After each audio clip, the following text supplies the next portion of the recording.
Fiestas patrias. Tatachin, chin, chin, tatachin, chin, chin. Suites SJSS. Pum. Y vuelta a empezar.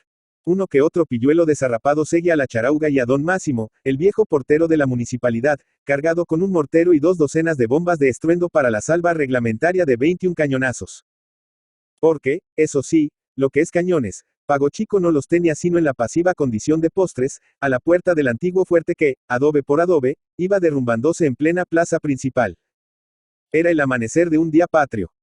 Olvidados los vecinos de la gloriosa fecha, despertaban sobresaltados al oír los estampidos y la música marcial, a puro bombo y platillos, creyendo que por lo menos, la grave cuestión política había sublevado al pueblo en masa, y que los crops estaban haciendo estragos y sembrando de cadáveres el pueblo. Es de advertir que, ya en aquel entonces, Pago Chico sentía del uno al otro extremo y sobre todo en su corazón, el pueblo propiamente dicho, los estremecimientos precursores de la honda y trascendental agitación que había de perturbarlo durante tanto tiempo, dando socorrido tema a los historiadores futuros. La grave cuestión política, no está puesta, pues, a humo de pajas, ni era ilógico el sobresalto de los pacíficos vecinos, despertados por las descargas sin malicia de don Máximo. Ah, sí, ahora caigo, hoy es 9. Y dándose vuelta en el lecho abrigado, los pagochiquenses volvían al interrumpido sueño, fastidiados, renegando de esa música y esas bombas pluscuam, matinales, pero contentos en el fondo de ver disipados sus temores de guerra y exterminio. Alguna que otra madre afanosa se levantaba de un salto, a pesar del intenso frío, para preparar los trajecitos de los escueleros que debían ir en corporación a la iglesia y luego a la municipalidad a pronunciar discursos, a decir versos patrióticos, y sobre todo a comer masitas de la confitería de Carmine, hechas con cebo de la riñonada, tan útiles para Pérez y Cupto, Carbonero y Filippini, y para el pobre Silvestre. Después de dar diana a las autoridades y al cuerpo diplomático, los vicecónsules Grandinetti, Sánchez Gómez y Petitgin, quienes por excepción no hallaron propicia la oportunidad para un discurso, la charanga y las bombas volvieron a su punto de partida, al pie del cono truncado, obelisco de la plaza pública. Rasgo el cielo blanqueado por la luz del alba, el humillo de 2 bombas lanzadas una tras otra y que estallaron a la arriba, formando una aureola como de copos de nieve. El astro rey saltó al oriente. Al imperioso mandato dorando la cima de la pirámide y el techo de las casas, y en el aire tenue y frío vibraron las notas solemnes de la introducción del himno que ni los mismos asesinos de la banda de Castellone, que por chuscada se apellidaban a sí mismos bandidos, haciendo un juego de palabras no desprovisto de base sólida, lograban echar a perder para nuestra eterna sugestividad. Los pilluelos corrían y gritaban, entre tanto, alrededor del mortero que se aprestaba a disparar otra bomba, le faltaban 5 para la salva de 21 cañonazos, y en las calles dormidas del pueblo solo cruzaba de vez en cuando, al trote de su caballo, y con el repique de los panes sacudidos dentro, el carrito negro de algún panadero, a casa de puertas abiertas. Terminó el himno, los músicos se fueron a su casa, el pueblo entró lentamente en el movimiento habitual, esperando el mediodía con su procesión infantil a la municipalidad, sus versadas, en el salón alfombrado exprofeso, sus cohetes, sus dulces, el vino de San Juan hecho por Carmine como las masas, con algún sucedáneo de cebo, y el rompecabezas, y la corrida de sortijas, y el palo jabonado, y quizá, si quisieran trabajar gratis en la plaza, los volatines, que en aquella época hacían las delicias de la población en una gran carpa de lona. Un poco más entrada la mañana, los guitarreros, payadores de menor cuantia, salieron cada cual por su lado a dar alboradas a las personas de viso, a las puertas de su casa, con la esperanza generalmente fallida de hacer buena cosecha de centavos para la mañanita o la chiquita, las copas de la tarde, y la farra de la noche. El viento parecía que cortaba. Las gentes pasaban por la calle con las manos metidas en los bolsillos y la cabeza entre los hombros. ¡Qué invierno aquel! Pero la baja temperatura no impidió que el negro Urquiza, payador o mandadero, según las circunstancias, cantara a la puerta del municipal Bermúdez, acompañado con terribles rasgueos de guitarra. ¡Qué bello día de primavera! ¡Qué panorama consolador! Se quedó sin centavos, a pesar de la ardiente fantasía que primaveraba el invierno y convertía en panorama consolador al yermo aquel. Porque Pago Chico, pelado como la palma de la mano, más que pueblo parecía paradero de caravanas en un arenal. Se almorzó temprano y fuerte en aquel día, frío seco y radioso como una gema. Pero en las casas reinaba gran bullicio. Los niños no podían estarse quietos y a los padres les hormigueaban las piernas. Las niñas mayorcitas no quisieron almorzar, ocupadas en la tarea homérica de disfrazar el vestido del 25 de mayo, obra que les había absorbido toda la semana. Solo 4 o 5, las de Tortorano, Bermúdez, Luna, Gancedo, estaban libres de ese trabajo, pero no de las zozobras que en todo corazón femenino provocan las inevitables tardanzas de la costurera. La prensa de la localidad había salido de gala, en buen papel y con grabados. La Pampa, el diario popular, cuyo programa era la redención de Pago Chico, presentaba una alegoria de libertad, hecho por un tipógrafo de último orden, e impresa en Buenos Aires sobre papel de oficio. Una gorda matrona con bonete puntiagudo y amplias ropas de hojalata, alzaba en el rollizo brazo un destrozado cadenón de buque, sostenía en la diestra la histórica balanza de Bermúdez, que en tiempo de los indios tuvo hilos para manejarla a capricho y estafarlos a gusto y bajo el pie colosal y descalzo para mayor vergüenza, oprimía una bestia apocalíptica, erizada de púas en el cogote, y de ojos casi más grandes que la cabeza. En segundo término, artísticamente esfumados y en el aire, bailaban cuadrillas unos 12 a 14 muñecos, que según por el texto del diario se supo, querían representar a los próceres de la patria.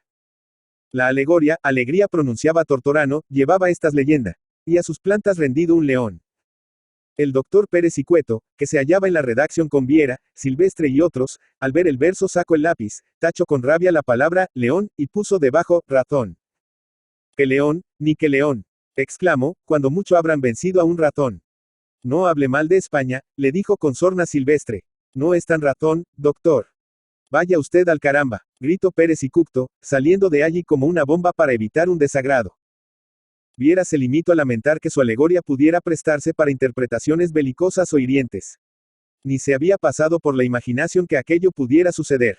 Entretanto el justiciero, el organito de Luna, como le solían llamar, era todavía más patriota que la Pampa, pues publicaba también litografiado e impreso en papel de oficio un gran retrato del gobernador de la provincia, orlado de roble y laurel, modesta y conmovedora manera de honrar el día glorioso y quedar bien con el patrón al mismo tiempo. En estos prolegomenos y otros muchos que sería prolijo relatar, pasóse la mañana entera y verdadera.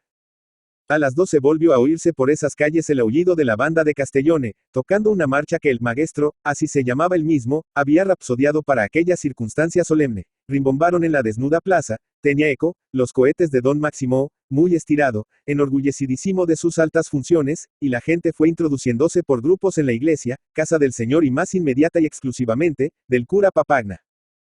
El cortejo oficial no tardó en presentarse. Iban a la cabeza don Domingo Luna, intendente municipal, vistiendo ancha levita negra de talle corto y mucho vuelo de faldones, y prehistórico sombrero de copa. Don Pedro Machado, juez de paz, con indumentaria aproximada y oliendo a alcanfor y pimienta, como el intendente. El doctor Carbonero, presidente de la municipalidad, mejor puesto, con más aire de gente, sin haber perdido del todo el ligero barniz de los años de Colegio Nacional y los pocos de Facultad de Medicina, era médico de Guardia Nacional. Como practicante en la guerra del Paraguay, a su lado quebrabase el comisario Barraba, de saco y botas altas bajo el pantalón, mirando a todas partes con ojos de mando y desafío. El recaudador de la contribución directa y el valuador, empleados provinciales, de jerarquía por consiguiente, iban detrás y de a dos los municipales acaudillados por Ferreiro y muy compinches con Bermúdez. El comandante militar Rebol, Fernández, director de La Pampa, su escudero Ortega, el doctor Filippini. Amancio Gómez, tesorero municipal, todo el oficialismo, en fin, sin que faltara Benito Mendoza, dragoneante de oficial de policía y revistando como agente. El cuerpo diplomático, o sea los vicecónsules Grandinetti, Petitgin y Sánchez Gómez, seguía muy enlevitado, muy grave, muy posesionado de su papel, infundiendo respeto a los mismos pilletes que, cuando estaba cada uno de ellos tras el respectivo mostrador lo trataban tan a la pata la llana, como si se hubieran criado en el mismo potrero, decía Silvestre. Formaban la cola del cortejo los empleados municipales, inspectores, comisario de tablada, inspector del riego, gran potencia, recaudador del impuesto de naipes y tabaco, pero nadie que no ocupara un puesto público, rentado o no, salvo uno que otro concesionario o contratista enredado con fruto en los negocios municipales. Tanto gritaba Viera en La Pampa que ya en el pueblo comenzaba a divorciarse y huir de las autoridades, pero no muy ostensiblemente, para no dar pie a las represalias. La oposición era placer no saboreado sino de corto tiempo atrás, y los pagochiquenses no sabían aún a derechas, cómo se hace, porque se organiza, qué caminos debe seguir, ni a dónde conduce. Ya lo aprenderían a su costa y quizá en su beneficio. Pues, como íbamos diciendo, al rato llegaron procesionalmente los alumnos de las escuelas. Con las caritas moradas y las manos azules de frío, niños y niñas, bajo la brisa cortante y el sol radioso, marchaban también de dos en dos, a las órdenes de sus maestros que, soberbios y fastidiados, maldecían de la fiesta y sus incomodidades, pero se pavoneaban orgullosos de aquel mando a vista y paciencia del pueblo entero. Los chiquilines avanzaban con resolución, si no con marcialidad, luciendo en sus ojos a esperanza de los dulces municipales, infinitamente más ricos que los caseros, después de los discursos y los versos aburridores e interminables. El cura Papagna cantó el Te Deum como hubiera podido roncar un De Profundis. Imposibles, es decir, como cupo tanta gente en la iglesita, simple galponle 2 aguas con una torre ancha y baja, como échale 4 naipes, en una esquina. Muchos se quedaron a la puerta, esto sencillamente porque no cabían aquellos porque no cabían y también porque se hubiesen quedado aunque cupieran, para hacer pública gala de despreocupación religiosa. ¿Cómo creer que un papagna pudiera representar a nadie, ni siquiera al gobierno de Andorra, por muy ministro que se dijera de la corte celestial? Y entre tanto el bueno de don Máximo, dale que le las a las bombas cuya larga mecha encendia con un apestoso y húmedo cigarrillo negro, para agazaparse enseguida y echar a correr casi en 4 pies huyendo del mortero, mientras resonaba el primer estampido y la bomba ascendía recta, con ligerísima espiral, para estallar ala, muy arriba, sobre la seda celeste del firmamento irradiando pedacitos de papel que el sol convertía en lentejuelas de oro. En tropel salió la gente de la iglesia y apresurada atravesó la plaza para invadir los salones de la municipalidad, en que ya esperaban los menos incautos, deseosos de no perder nada de la fiesta. Los niños de las escuelas salieron en fila como habían entrado, bajo las órdenes de sus maestros y medio entumidos por la larga espera de Planton. Llevaban su bandera de seda, orgullosos y fatigados los portaestandartes, y si las niñas vestían de blanco y banda celeste, los niños ostentaban todos la patria divisa atada al brazo, como en primera comunión. Los salones se llenaron y la fiesta comenzó, junto a la larga mesa del refresco, que grandes y chicos miraban con ojos ávidos. Pocas, muy pocas señoras, temerosas con razón, de los estrujones inevitables, pero no faltaban que habían de faltar. Las madres de los niños preparados para declamar o pronunciar discursos alusivos, ni las dignas esposas de los más dignos miembros del gobierno comunal, con la intendenta a la cabeza. El inacabable cotorreo que llenaba el salón fue apagándose poco a poco, cada cual buscó la manera de estar cómodo viendo mejor lo que iba a ocurrir, y una voz infantil surgió sobre el mar de cabezas como un grito subterráneo y prolongado. Decía versos. Nunca se ha sabido cómo podía el chiquillo manejar las manos entre los apretones de aquella multitud. El hecho es que, enseñado por el maestro de primeras letras, se debatía virilmente y lograba hacer con gesto rítmico y acompasado, ademanes de acrobata que envía besos al público, una vez con la derecha, otra con la izquierda, alternando sin equiparse, mientras las notas de su voz, agudas como puntas de alfileres, clavaban palabras en los oídos cercanos. Al cielo arrebataron nuestros gigantes padres el blanco y el celeste de nuestro pabellón. Oyo ni entendió una palabra, salvo los muy próximos, pero que aplaudir aquel. Hubiera sido de cosa nunca acabar si una niñita vestida de raso celeste con un gorro bermellón, no se abre paso para contar al pueblo soberano. Hoy es el grande, el inmenso aniversario. Y como advirtiese que su movimiento instintivo no era el enseñado por la maestra, interrumpióse roja de vergüenza y de temor, y con la voz húmeda de llanto, temblorosa y baja, repitió después de corregir el ademán. Hoy es el grande, el inmenso aniversario. Y a medida que iba diciendo las frases triviales del domine de aldea, como si comprendiera lo que había debajo de aquel palabreo insulso, la intención que ennoblecía y agigantaba tanta vaciedad, la chiquilina iba acentuando sus palabras, su voz se robustecia, siempre monótona y sin inflexiones, el rojo de la vergüenza era sustituido por el carmín del entusiasmo, brillaban sus lindos ojitos negros y cuando al final dijo, y juremos defender esta bandera. Muchos miraron instintivamente la que sostenía un bebé rubio y rosado como un bebé jumeau, y por los circunstantes rodó una ola de emoción rompiendo al fin en un aplauso cerrado, sin que nadie parara mientes en que a los 10 años una futura patricia no puede jurar a sabiendas si será o no defensora de enseña alguna. Pero los pagochiquenses eran patriotas a su modo y por su gestión, mientras no queman las papas, según Silvestre. Terminados los aplausos, la niñita con la cara colorada, como si fuese una flor de ceibo, gritó, ¡viva la rep! No se oyó más, porque don Máximo había creído oportuno el momento para regalar al pueblo con media docena de cohetes voladores, vanguardia de 3 bombas de estruendo. Terminada esta parte de la fiesta, comenzó el desfile de los niños por delante de la codiciada mesa. Con gracia encantadora, la intendenta, una mujerona gorda y flácida, daba a cada uno su ración de 2 pastelitos elásticos, que a pesar de su heroica resistencia al diente, pasaban en un abrir y cerrar de ojos a los infantiles estómagos. En otra gira dieron a cada cual un vasito de horchata, y siempre en fila, militarmente, comandados por maestros y maestras, los niños se retiraron de la municipalidad, dirigiéndose a las escuelas, punto de reunión y de licenciamiento. Entretanto, la oposición, sin tomar parte activa en los festejos oficiales, no los había obstaculizado ni criticado siquiera. Por el contrario, los cívicos padres de niños o de niñas, permitieron gustosos que concurrieran a las escuelas, al Tedeum y hasta la municipalidad. Un grupo se había cotizado días antes para dar un asado con cuero en una de las chacras de los alrededores, y allí hubo tras de mucho apetito, mucha alegría y muchísimos brindis patrióticos, en los que, si se mezcló la política fue generalizando, lejos de toda alusión personal. Pero no se tome esto como raro signo de cultura, como inesperada manifestación de una tolerancia que nadie sentía. No, la fiesta patria era un hermoso pretexto para divertirse, y allí había ido todo el mundo a pasar un buen rato, a reír, a cantar, a bromear, pero no a calentarse los cascos con el recuerdo de las diarias perrerias y los continuos sofocones. Estaban en el corro, devorando la sabrosa y blanca carne de la vaquillona, los prohombres de la oposición, pues el festín criollo, el cielo claro, el sol tibio y rubio, el silencio ambiente, la paz regocijada de la naturaleza despertabanles el apetito y el buen humor. El negro Urquiza había hecho el asado de acuerdo con todas las reglas del arte, en una hoguera de leña fuerte y huesos. Y los trozos de carne, bien a punto, más sabrosos para los catadores que el faisán trufado, salían del fuego como negros pedazos de carbón, rodeados de cáscara carbonizada, ganga protectora de aquel riquísimo tesoro culinario criollo.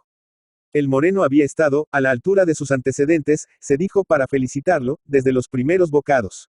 Luego, las congratulaciones y los plácemes fueron subiendo de punto, hasta acabar todos gritando. Te has lucido, Urquiza. El negro que, como tantos otros, llevaba el apellido de la familia a quien sirvieran sus padres o sus abuelos, no tuvo otra cosa que contestar que un clamoroso. ¡Viva la patria!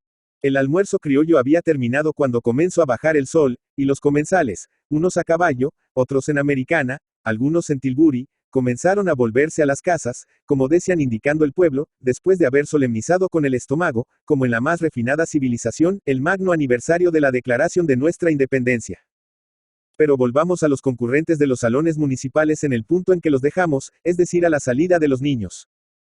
Llegó, pues, el turno de las personas mayores, que asaltaron las bandejas de pastelillos y las botellas de vino, de cerveza, de licores, con un ímpetu arrollador.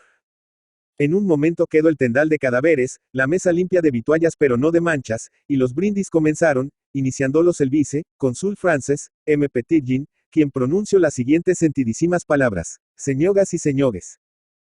Como representante de la France, yo levant mi vas, por brindar en esta fiesta, paga las diñas autoridades y diño pueblo de Pago Sic. Señores. Vive la France. Vive la República Argentina. Brindaron en términos análogos Grandinetti, agente consular italiano, y Sánchez Gómez, vice, cónsul español, el uno con pronunciado acento ceneais, el otro muy pulido, sin más pero que alguna confusión de G con J y O con U, sabroso condimento regional de sus entusiastas palabras. Susurrabase que al en los comienzos de su carrera oratoria, nombrado maestro de primeras letras, pronunció al hacerse cargo de la escuela, un memorable discurso. Benju, dicen que dijo, a tratar del retroceso de Paju Chicu, este pueblo que antes fue gobernado por los indios y que hoy sigue en manos de la misma familia. Pero esto debía ser calumnia levantada por los envidiosos de sus altas prendas ciceronianas, y lo hace sospechar así la insistencia con que Silvestre propalaba la especie, alterando según las circunstancias el texto del discurso. Quizá no sea aventurado considerarlo apócrifo. Las autoridades no hablaron, porque entre ellas no había lenguaraz alguno, así es que se dio por terminada esa parte de la función, la concurrencia salió de la municipalidad, y cada cual tomó el rumbo que más le convino. Estos a sus casas, aquellos a los volatines, los demás a la corrida de sortija, y los pilluelos al rompecabezas y el palo jabonado con premios. Aquel día fue como un compás de espera en la turbulencia pago-chiquense, un día de fraternidad no muy efusiva, pero siquiera respetuosa y confundible con una comunión en un solo sentimiento. Ridículas las fiestas de Pago Chico. Pero caramba, ganas nos dan de poner aquí como cierre del capítulo, la frase que viera, contagiado con la elocuencia de Pérez y Cucto, muy romántico, muy año 10, murmuró aquella noche al oído de su novia, mirando el cielo cuyo azul profundo daba una sensación de leve movimiento con el titilar de las estrellas. Parece que las grandes alas de la patria se cernieran sobre nosotros y nos acariciaran desde ala arriba. Pero no, no la pondremos. Está harto pasada de moda para que alguien la lea sin reírse. Roberto Pairo. Roberto Jorge Pairo, Mercedes, provincia de Buenos Aires, 19 de abril de 1867 Lomas de Zamora, 5 de abril de 1928, fue un escritor y periodista argentino. Ha sido considerado como, el primer corresponsal de guerra, de su país. En sus novelas puede apreciarse un lenguaje propio de la época, costumbrista, irónico. Utiliza personajes típicos y relata situaciones comunes, mostrando a los inmigrantes italianos, o el pícaro criollo.